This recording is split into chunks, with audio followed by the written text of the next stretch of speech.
السلام عليكم ورحمة الله تعالى وبركاته.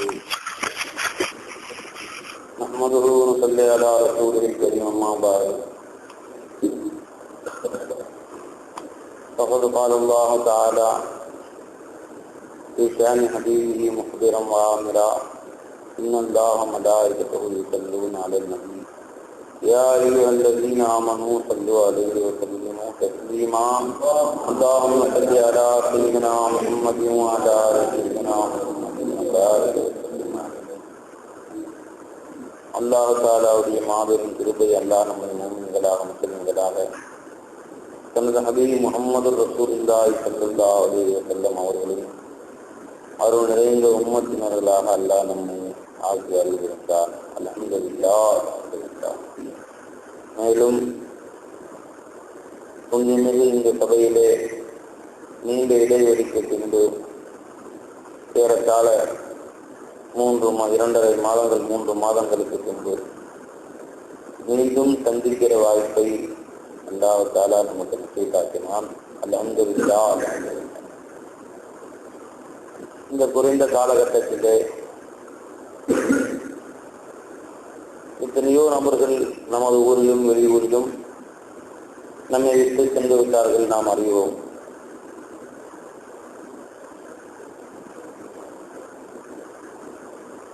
அவர்கள் எல்லாம் அவர்களுடைய கேள்வி கணத்தின் பக்கம் போய்விட்டார்கள். நாமும் உட்கார்ந்துருக்கிறோம், நாமும் அச்சத்துல தான் உட்கார்ந்துருக்கிறோம். நம்முடைய கதி என்ன? என்றைக்கு மரணம். உமாபாதல் மௌத்து இந்த ஜன்னத்து ஆகிய நாருண்டாங்க சொல்லுதான். மரணமானால் அடுத்த வினாடி ஒன்னு சொர்க்கம் அல்லது நரகம். இப்ப எவ்வளவு கரீபா இருக்கு சொர்க்கம் நரகம். நம்ம எவ்வளவு ஒப்பலத்துல இருக்கோம். நம்ம அல்லாஹ் எந்த அளவு கரீபா இருக்கு. நம்ம வீடு நம்மளுக்கு தூரமா இருக்கு, நம்ம பள்ளிவாசல் நம்மளுக்கு தூரமா இருக்கு, சொர்க்கம் நம்மளோட நெருங்கிருக்கு, நரகம் நம்மளுக்கு நெருங்கி. அன்பர்களே, இந்த பள்ளிவா மதரசால உட்காந்துருக்கோம். மதரசா வாசல் நம்மளை விட்டு நெருங்கி இருக்குன்னு நினைக்கிறேன். ஏறத்தாழ 10 அடி தூரத்துல இருக்கு. இதை விட சொர்க்கம் நரகம் நெருங்கி இருக்குன்னு சொல்லிருந்தாங்க. உட்காந்து மேனிக்கு இங்க மூத்தா போனால் ஒண்ணு சொர்க்கம், அது நரகம் தான் அடுத்த வினாடி. அவ்வளவு நெருங்கி இருக்கு. அல்லாஹ் அதனாலதான் குர்ஆன்ல ரொம்ப தெளிவாக சொல்லி புத்தாரா பத்தி கியாமத் நெருங்கி விட்டது. நெருங்கி விட்டுருந்தா இந்த ஆயிரத்தி இறங்கி 1430 வருஷம் ஆச்சு. எங்க நெருங்கலை அப்படின்னு நினைக்கல. உங்களுடைய மரணம், ஒவ்வொருவருடைய மரணமும் அவரவர்களுடைய கியாமத் தான். இதா மாத்த ரஜுலு பக்கத்து தாமத்து கியாமத்துட்டாங்க சொல்றாங்க. ஒரு மனுஷன் மௌத்தா போனா அதோட அவன் கியாமத்தை ஆரம்பிச்சுட்டாங்க, முடிச்சுட்டு. அவங்க கியாமத் நெருங்கி இருக்கு, நெருங்கியே இருக்கு, உன் கூடவே இருக்கு. நீ அதை வந்து மொத்தத்தில் இருக்கிற, அதை விட்டு மறதியில் இருக்கிற. பெருமானாக்கம் வதித்து சொன்னாங்க, இன்னல் அப்தல் மூமின் அவுக்கமா பரப்பதுக்கார், இன்னல் அப்தல் மூமின பைன மகாபத்தை. நிச்சயமாக மூமினான ஒவ்வொரு அடியானும் 2 அச்சங்களுக்கு மத்தியில இருக்கிறான். 2 பயம், அந்த 2க்கு நடுவிட்டே இருக்கிற மனுஷன். இன்னல் அப்தல் மூமின பைன மகாபத்தை பைன அஜலின் கதுமதா லாயதிரி மல்லா பாவுண்டி. ஒரு காலகட்டம் இவனை விட்டும் கடந்து போய்விட்டது. ஒரு தவணை காலம், ஒரு குறிப்பிட்ட காலம் கடந்து போய்விட்டது. இவன் அறிய மாட்டான் இந்த காலகட்டத்தின் விஷயத்திலே அல்லாஹ் என்ன தீர்ப்பளிக்க போகிறான் என்று அவன் அறிய மாட்டான். இன்னும் குறிப்பிட்ட காலம் துனியாவில் வாழ வேண்டிய காலம் பாக்கி இருக்கிறது.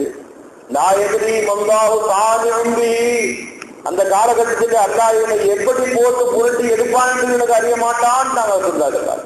அல்லாஹ் இவனை என்ன செய்வான் என்று தெரியாது. எதிர்காலம் கடந்த காலம் ஒன்றுக்கு, எதிர்காலம் ஒன்று. கடந்த காலத்தின் விஷயத்திலே அல்லாஹ் எனக்கு என்ன தீர்ப்பளிப்பான் என்று தெரியாது. அந்த அச்சத்திலே ஒரு உணர்ந்து கொண்டு இருக்கிறான். எதிர்காலத்திலே அல்லாஹ் இவனை என்ன செய்வான் என்று யாரும் அறிவிக்கிறார். அல்லாஹ் நம்ம அனைவரையும் காப்பாற்றணும் பெரியார்கள். எந்த வினாடி என்ன நடக்கும், எப்படி அல்லாஹ் யாரை மாற்றுவான், யாரு கண்டா ரசூலுல்லாஹி ஸல்லல்லாஹு அலைஹி வஸல்லம் அவர்களை கூடவே வளர்த்தார்கள். அது அபூ தாலிப் ரலியல்லாஹு அன்ஹு அவர்கள். எதிரிகள் அவர்களை நோக்கி வந்த பொழுதெல்லாம் பாய்ந்து தடுத்தார்கள்.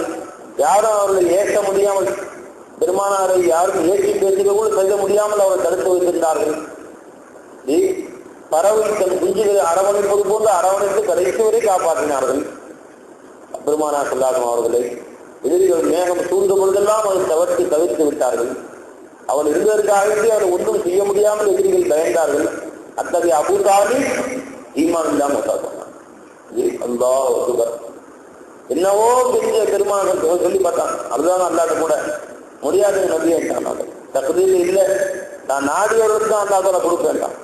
பெருமானாரை வாழ்நாள்லாம் இருக்காங்க. அபூ சுஃபியான் எல்லா போர்களுக்கும் தலைமை தாங்கி வந்தாங்க. ரசூலுல்லாஹி கடைசி போர் வரைக்கும் எல்லா போர்களுக்கும் தலைமை தாங்கி வந்தாங்க. அவங்களும் ஈமான கொடுத்து அல்லாஹ் கொடுத்தாங்க. அல்லாஹ் அக்பர். கடைசியில் எல்லா போர்களுக்கும் அவங்க தலைமை தாங்கி வந்தாங்க. பதில தோற உகதுல அந்த எல்லாம் அவங்க தளபதியே போர் தளபதியே அவர்களுக்கு ஈமான கொடுத்து அல்லாஹ் மூட்டாங்களாம். இப்போ மூசல்லதி ரப்பாஹு மூசல்லதி ரப்பாஹு ஜிப்ரீலு காஃபிருன் மூசல்லதி ரப்பாஹு ஃபிரௌன் முஸ்லிமுன்ட்டாங்க. ஃபிரௌன் வளர்ந்த மூசாவை அல்லாஹ் நபியாக்கி முர்சலாக்கி நபியாக்கி வச்சான். மூசா அலைஹிஸ்ஸலாம் யார் வளர்த்தவங்க? ஃபிரௌன். எவ்வளவு பெரிய கொடிய காஃபிரு, அவ்வளவு பங்காற்று கொடிய காஃபிரு குழந்தையிலிருந்து வளர்த்த மூசா அலைஹிஸ்ஸலாம் மூசா நபியை அல்லாஹ் நபியாக்கி ரசூலாக்கி கரீமுல்லாவாக்கி ஹபீபாக்கி நேசராக்கி வேதத்தையும் கொடுத்து அவ்வளோ பெரிய அந்தஸ்தை கொடுத்து அமைச்சான். ஜிப்ரீல் அலைஹிஸ்ஸலாம் வந்தாங்க. ஒரு மூசான்னு ஒரு பேருல ஒரு மனுஷனை அம்மா அத்தா மொத்தம் கொடுத்தாங்க. குகையில வச்சு ஜிப்ரீல் அலைஹிஸ்ஸலாம் வந்தாங்க. அதே மூசா நபி காலத்துல அவன் பெருசாகி சாமிரி என்ற பேருடையவனாக ஆகி இவனும் காபிரா போய் பல்லாயிரக்கணக்கான பேரை குப்புரில் கொண்டு போய் கேட்டான். காபிரா போனா காபிர்களுடைய தலைவனா இருக்கான், நரகவாசியா போயிட்டான். யார் வளர்த்ததுங்க? ஜிப்ரீல் வளர்த்த காபிர், ஜிப்ரீல் வளர்த்த அவன் பேரு மூசா தான். ஐயர் பேர் ஜிப்ரீல் வளர்த்த மூசா, அவன் காபிரா போனான். ஃபிரௌன் வளர்த்த மூசா ரசூலாகி பல்லாயிரக்கணக்கான மக்களுக்கு ஈமானை கொடுத்தாங்க. யாருக்கு தெரியும் என்ற வினாடி அல்லாஹ் உன்னை என்ன ஆக்குறாங்க? பயம் இல்லாம எப்படி உட்கார்ந்து இருக்கிறேன்னு கேட்கிறாங்க சூஃபியாக்கள்.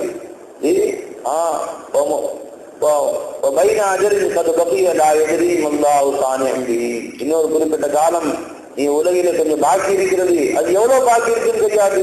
சில வினாடிகள்ல என்னப்படுதா, நிமிஷங்கள்ல என்னப்படுதா, மணித்துளிகள்ல ஒரு நேரம் இருக்குதா, நாட்கள் கணக்குல ஒரு நேரங்கள் என்னப்படுகிறதா, மாச கணக்குல என்னப்படுதா தெரியாது.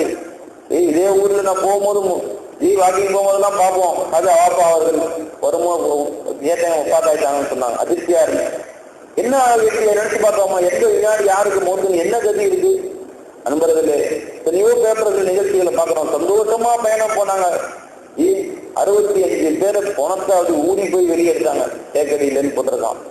என்ன அவருடைய இன்ப பயணம் துன்ப பயணமா அல்ல எப்படி ஆக்கணும்? எல்லாம் முடிஞ்சு 4 நாள் தான் ஆச்சு. திருவண்ணாமலையில வெடித்தது 15-20 முஸ்லிம்கள் ஏறத்தால. உடல் தனியா, கை தனியா, கால் தனியா, குடல்லாம் தொங்குது கம்பத்துல. எப்படி அல்லாஹ் அவனை சிந்தனை அனுப்பிச்சான்? இதெல்லாம் நம்ம எதுக்கு அல்லாஹ் சிந்தனையில கொண்டு வருகிறான் நண்பர்களே? எதுக்கா பேப்பர்ல நியூஸ்ல அல்லாஹ் காட்டுறான்? உன்னுடைய முடிவு என்னங்கிறது அச்சத்துல இரு. சதா அல்லாட்ட கெஞ்சி தௌபால செய்ய ருஜுவாக அல்லா இடத்துல நேரங்களை வீண் வேலைகள்ல வெட்டி பேச்சுகள்ல பொய் புறம் தீபத்துகள்ல வீண்ல சினிமா கூட்டு கேள்வி இவைகளை கழிக்காமல் இருக்கிற அந்த நேரத்தை எப்படி கழிக்கணுமா? ஒரு முஸ்லீமும் காலையில் எழுந்திருச்சா இன்னைக்குதான் நம்ம கடைசி காலை, இன்னைக்கு சாயந்தரம் நம்ம மூத்து, நாளைக்கு கலைச்சனால அடக்க முடியும். இன்னைக்கு மூத்தவன நாளைக்கு 3வது கதை வைக்கிறாங்க. இல்லை, இன்னைக்குதான் எனக்கு கடைசி பொழுது என்றுதான் ஒவ்வொரு முஸ்லீமும் காலையில எழுந்திருக்கிறது. அதனால சாயந்தரம் ஆச்சுன்னா இன்னைக்கு நைட்டு தான் எனக்கு கடைசி இரவு, அடுத்த காலை நான் ஆயாக்கா இருக்க மாட்டேன், நைட்டே போயிடுவேன் அப்படின்னு சொல்லி அந்த இரவு அவன் கழிக்கணும். எப்படி அந்த இன்னைக்குதான் கடைசி இரவு சொன்ன எப்படி கழிப்பான்? யோசிச்சு பாருங்க. ஒரு தண்டனை கைதி உனக்கு நாளைக்கு காலையில 6 மணிக்கு தூக்குலப்பா அப்படின்னு சொல்லி நைட்டு படுத்து தூங்குவானா அவன்? உன்னை மக்கள்லாம் வந்து அழுகுறாங்க, ஜன்னல் இருந்து ஜெயிலில் வச்சிருக்கிறாங்க. இன்னைக்கு சாயந்தரம் 5 மணிக்கு அவங்க சொல்றாங்க, நாளைக்கு விடிஞ்சா 6 மணிக்கு அவங்க தூக்குல போட்டுருவாங்க, தம்பி ரெடியா இருந்துக்கோ அப்படின்னு. உண்டாட்டி ஒரு பக்கம் அழுகுது, ஜன்னல் இருந்து புள்ள ஒரு பக்கம் அழுகுது. அவன் நிம்மதியா படுத்து ஜாலியா தூங்குவானா? சரி, ஒரு சினிமா கொடுங்க பார்த்துட்டு இருக்கிறாங்க, பார்த்துட்டு இருப்பானா? இல்லை ஒரு பேப்பர் கொடுங்க பார்த்துட்டு இருப்பானா? எப்படி அழுவான் அவன்? ஒரு முஸ்லீமா இருந்தா அவன் கருதி எப்படி இருக்கும்? சதா கருத்தடி அழுகுறப்பே பாவங்களை மன்னிச்சுக்கோ. முடியாது, இனி அதை மாற்ற முடியாது. கருணை மனுவாக அழைக்கப்பட்டு போச்சு. இனி வேற வெளியே காலையில் 6 மணிக்கு மாட்டுவாங்க, பயிரை தயார் பண்ணி வச்சுட்டாங்க. அப்படிங்கும் போது எப்படி இவன் கதி இருக்குமோ அப்படித்தான் ஒரு முஸ்லீமுடைய கதி இருக்கணும்ட்டாங்க. ஒவ்வொரு வினாடி என்ன நடக்கும் தெரியாது. இன்னைக்கு சாயந்தரம் நம்ம மூத்தா, காலையில மரணமா, நீங்க அதை தயார் என்ன சொல்றான்? சொல்லும் போது நீங்கள் ரெடியாக இருந்து கொள்ளுங்கள். யா அய்யுஹல்லதீன ஆமனு தக்குல்லாஹ யா அய்யுஹல்லதீன ஆமனு தக்குல்லாஹ வல் தன்துர் நஃப்சும் மா கத்தமத் லிகத். ஒவ்வொரு ஆத்மாவும் தான் நாளை என்ன தயார், நாளை செல்வதற்கு என்ன தயார் செய்து வைத்திருக்காங்க யோசித்துக் கொள்ளட்டும். வத்தகுல்லா, மீண்டும் அல்ல அதே ஆயத்தை தான் மீண்டும் சொல்லுவேன், தக்குவா செய்யுங்க. ஒரே ஆயத்தை 2 தடவை தக்குவா செய்யுங்க, தக்குவா செய்யுங்கிறாங்க. ரெடி பண்ணிக்கோ. நம்ம செய்ய அடிக்கடி சொல்லுவாங்க, செய்ய நாயகம் செலுத்தல் ஆரம்பி சர்க்கார் அடிக்கடி சொல்லுவாங்க, be ready and get ready. நீ ரெடியா இருந்துக்கோ, தயார் செய்து கொள். இப்படி எதிர்பார்த்து கொண்டே இருக்க வேண்டும். திடீர்னு மௌத்து வரும், நீ முன்கூட்டியை தயார் செய்து வைத்திருந்தா சந்தோஷமா போடலாம். இல்லையா நீ ஏக்கப்பட்டு இன்னும் கொஞ்ச நாள் அவகாசம் கிடைக்காதா, இன்னும் கொஞ்ச நாள் எனக்கு தாமதம் கிடைக்காதா, நான் நல்ல காரியங்கள் செய்வேனே. அல்லா குர்ஆன்ல சொல்றானே, ஆயத்துன்னு நான் நல்ல காரியங்கள் செய்ய அவகாசம் சௌதா அக்கர்த்தனி இலா அஜலின் கரீப் ஃபஅஸ்தக்வாக்கும் மின் ஸாலிஹீன். அல்லாஹ் மௌத் வந்த பிறகு கதறுவானா, அல்லாஹ் இன்னும் கொஞ்சம் நாள் அவகாசம் கொடுறா, இன்னும் சில நாட்களோ சில மணி நேரங்களோ சில நிமிஷங்களோ எனக்கு அவகாசம் கொடு, நான் தான தர்மம் செஞ்சுக்கிறேன், நற்காரியங்கள் செய்திருக்கிறேன், நல்லவனா போயிடுறேன், அவகாசம் கூட அல்லான்னு கேட்பானா. அல்லாஹ் சொல்ல முடியாதுன்னா நேரம் வந்துருக்கு, முடிஞ்சு போச்சு. அஜலும் அவனுடைய முடிவு வந்துச்சுன்னா சாத்தம் ஒரு 3 ஒரு வினாடி நேரம் கூட முந்தவும் முந்தாது பிந்தவும் முந்தாது. இந்த மாதிரி எச்சரிக்கைகள்லாம் அல்லாஹ் குர்ஆன்ல சொல்லிதான் நாமளும் கேட்டுக்கிட்டே உட்கார்ந்துருக்கோம், ஜாலியா உட்கார்ந்துருக்கிறோம். திடீர்னு மௌத்து வரும்போது இதே மாதிரி தான் நாமளும் சொல்லணும், அல்லாஹ் நம்ம அனைவரையும் பாதுகாக்கணும். அப்ப இவருக்கு யாருக்கோ சொல்றோம், நமக்கு இன்னும் இருக்குதுங்க, நமக்கு இன்னும் டேட்லாம் வரல, நமக்கு இன்னும் 50 வருஷம் இருக்கும், இன்னும் 10 வருஷமா நமக்கு இருக்கு, நல்லா உடம்பு சலாமத்தா இருக்கு, பிபி இல்லை, சுகர் இல்லை, எல்லாம் நல்லா தான் உட்காந்துருக்கிறோம். இனி எப்ப நமக்கு மௌத்து வரும், எப்ப நான் ஜாலியா உட்கார்ந்து இருக்கலாம். நேற்று கூட கேள்விப்பட்டேன், கும்பகோணத்திலே நல்ல திடகாத்திரமான மனிதர். நேற்று பேசிட்டு இருக்கும்போது ஒரு நபர் சொன்னாங்க, அவங்க சொந்தக்காரங்க சொல்லிட்டு இருக்கும்போது சொன்னாங்க, அசர் தொழிலாளர்கள் ரமலான் மாசம் நோன்பு வச்சிருந்தாங்க, அசர் தொழிலாளர்கள் ஒரு செஞ்சுட்டு வந்து உட்காந்தாங்க. திடீர்னு பார்த்தா போய் பார்த்தா படுத்துருக்காங்க, இருப்பெல்லாம் எந்திரிக்கல, நோம்பு திறக்கல, நோம்பு வச்ச நிலையிலேயே அசல் தொழுதுட்டு அதே இடத்துல அப்படியே மூத்தா போயிட்டாங்க. அடுத்தது என்னன்னு தெரியல, எப்படி மூத்தா போனாங்கன்னு தெரியல, என்ன ஆச்சுன்னு தெரியல. திடீரென்று மரணம் வரும்.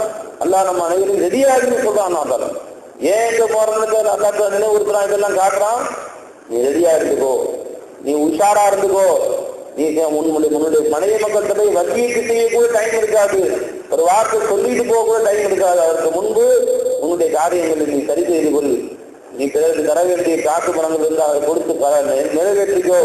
நீ யாரை பற்றி போய்க்கிறவங்க, யாரை பற்றி மனசு வருத்தப்பட்டுனா மன்னிப்பு கேட்டுக்கொள். ஒரு நேரம் வரும் மன்னிப்பு கேட்க முடியாதவன நாவு அசையாது, உன் கை கால்கள் அசையாது. அதனால இப்பவே தயார் செஞ்சுக்கோங்கிறான். ஆக அன்பர்களே, பெரியார்களே, இந்த புனிதமான விக்ரம் இந்த அல்லாஹ்வை நினைப்பது என்றால் நாம் பெருமானால் கஃபாபில் மௌத்தி வாஹிதா, ஒரு மனிதனுக்கு மௌத்தே உபதேசமாக இருப்பதற்கு போதுமானது என்றார்கள் பெருமானார் சொன்னார். புதுப்புது அக்திரு ரிக்ர ஆதிமுல் லஸ்ஸாத், நீங்கள் உங்கள் இன்பங்களை துண்டிக்கக்கூடிய இன்பங்கள் எல்லாம் துண்டித்து உங்களை இன்பங்களை மாற்றக்கூடிய அந்த மௌத்தை அதிகமாக நினைவு கூறுங்கள் சொன்னார். அக்திரு ரிக்ர ஆதிமுல் லஸ்ஸாத், ரிக்ருல்லா அல்லாஹ்வை திக்ர் செய்றோம், இந்த மௌத்தையும் திக்ர் செய்யணும். அக்திரு ரிக்ர ஆதிமுல் லஸ்ஸாத், நீ திக்ர் மௌத்துடைய திக்ர் அதிகமாக்கி வந்தாங்க. ஏன், என்ன காரணம்? அல்லாஹ் சொல்றான் குர்ஆன்ல, ஃபதுகுருல்லாஹ கஸீரா, அல்லாஹ்வை அதிகமா திக்ர் செய்யுங்க அல்லாஹ் சொல்றான். ரசூலுல்லாஹ் சொல்றாங்க மௌத்தை அதிகமா திக்ர் செய்யுங்க. என்னங்க சம்பந்தம் இருக்கு? அல்லாஹ் சொல்றான் நீ அல்லாஹ்வை அதிகமா திக்ர் செய்யுங்க, ரசூலுல்லாஹ் சொல்றாங்க மௌத்தை ரொம்ப அதிகமா ஞாபகம் செய்யுங்க. என்ன காரணம்? என்ன சொல்றோம்? அப்ப அந்த நீ மௌத்தை திக்ர் செய்தால், நீ மௌத்தை ஞாபகம் செய்யறதா அல்லாஹ் ஞாபகம் செய்யறது. நான் மையத்தின் இதிராத்துல இருக்கிறது தான் நீ எல்லா ஹயாத்தா அல்லாத ஹயாத்தா இருக்குன்னு அர்த்தம். பலக்கல் மௌத்த ஹயாத்தனா அல்லா மௌத்த ஒரு காலத்துல படைப்பான் அப்படி அர்த்தம். நீ இப்ப மொழிதான் இருக்கிறேன்னு அர்த்தம். அல்லாஹ் உள்ள ஹயாத்தை உண்டாகிட்டே இருக்கான்னு அர்த்தம். நீ இப்பவே மையிட்டா இருக்கிற, இந்த வினாடி நீ மையிட்டா இருக்கிற இதிராத்திலே நீ நான் மையி அல்லாஹ் இந்த ஹயாத்தை உண்டாக்கிட்டு இருக்கிறான். எந்த உணவுல வாழ்ந்தால் அல்லாஹ் என்னை ஒவ்வொரு வினாடியும் அசைச்சிட்டு இருக்கிறான், போட்டுக்கிட்டு இருக்கிறான். அடுத்த வினாடி என்ன செய்வான்னு எனக்கு தெரியாது. இப்பவும் நான் மையிட்டான். எப்படிப்பட்ட மையிட்டு? அல்லாஹ் குறிக்காட்டுற கபந்து குறிக்காட்டப்பட்ட பலகையில் போடப்பட்ட மையி. அது எப்படி புறத்துற மாதிரி தான் பொருத்துமோ அது மாதிரி அல்லாஹ் என்னை புரட்டிக்கிட்டு இருக்கான். நான் மையிட்டு தான். ஒவ்வொரு வினாடியும் மௌத்த அல்லாஹ் உண்டாக்குறான், ஒவ்வொரு வினாடியும் அல்லாஹ் ஹயாத்தை உண்டாக்குறான். பலக்கல் மௌத்தை உண்டாக்கி முடிக்கல, ஹயாத்தை உண்டாக்கி முடிக்கல என்பது ஒவ்வொரு வினாடியும் அல்லாஹ் மௌத்தை உண்டாக்குறான், ஒவ்வொரு வினாடியும் அல்லாஹ் ஹயாத்தை உண்டாக்குறான். அப்ப யார் தந்த மௌத்தை எதிராக்குகிறார்களோ, நான் மையத் என்று நினைவு கூறுகிறார்களோ, அவர்கள் இந்த அல்லாஹ்வுடைய ஹயாத்தை பிரதிபலிக்கிறது என்ற உணர்வுல இருப்பார்கள். அதனாலதான் அல்லாஹ் தாலா சொல்லிட்டே இருக்க, நீ மௌத் நான் மையத் என்ற உணர்வுல இருக்கு. பெருமானா சொல்றாங்க, அக்ஸிரு திக்ர ஹாதிம் என்ற தாதானி மௌத்தும் தாங்க சொல்றார்கள். நண்பர்களே, நாம் ஒவ்வொரு வினாடியும் இஸ்திஹ்ஸாருல் மௌத் அதில் ரெடியாக இருந்து சொல்ல அல்லாஹ் நமக்கு நாம் அந்த மையத்திலே மௌத்தை வரவேற்கக்கூடியவர்களாக, மௌத்து வரக்கூடிய காலத்திலே சாந்தாரான கண்ணியமான ஈமானுடனே உள்ள மௌத்தாக அல்லாஹ் பொருந்திக் கொள்ளக்கூடிய நிலையில் நம்முடைய மரணத்தை அல்லாஹ் தஆலா ஆக்குவானாக. வாழும் காலமெல்லாம் அல்லாஹ் நம்மை பொருந்திக் கொள்ளக்கூடிய செயல்களில் நம்மை ஈடுபடுத்துவானாக. அவன் பொருந்திக் கொள்ளாத செயல்களில் நம்மளை வெளியாக்காமல் அல்லாஹ் பாதுகாப்பானாக. அவ்வாறு நிகழ்ந்துவிட்ட தவறுகளை அல்லாஹ் நம்மை முற்றிலும் மன்னித்து பரிசுத்தமாக்கப்பட்டவர்களாக அல்லாஹ் நம்மை ஆக்குவானாக. أفضل الذكر لا إله